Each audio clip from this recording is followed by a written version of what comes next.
ગાંધીનગરમાં મુખ્યમંત્રીની અધ્યક્ષતામાં મળેલી કેબિનેટ બેઠકમાં જનહિત અને ખેડૂતના કલ્યાણ માટે અનેક મહત્વના નિર્ણયો લેવામાં આવ્યા છે।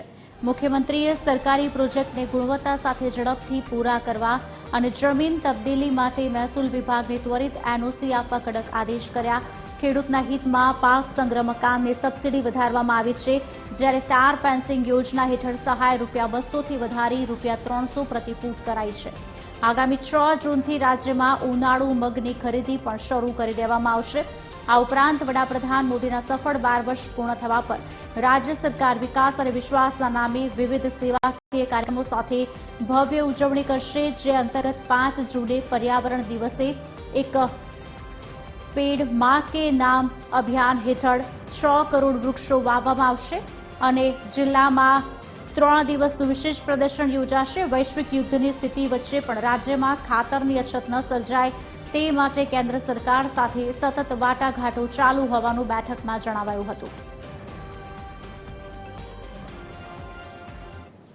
કોઈવાર કામો મંજૂર થયા પછી શરૂ મોડા થતા હોય છે, એનું પણ રિવ્યુ માનનીય મુખ્યમંત્રીશ્રીએ કર્યો છે।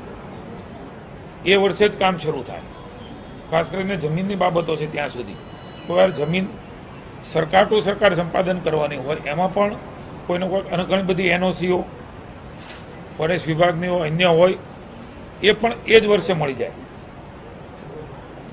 રેવન્યુ વિભાગ પણ એ જ વર્ષે એ જમીન તબદીલ થાય એમના માટેની ત્વરિત કાર્યવાહી કરવા માટેની એસઓપી બનાવી એ પ્રકારના નિર્ણયો કરવા।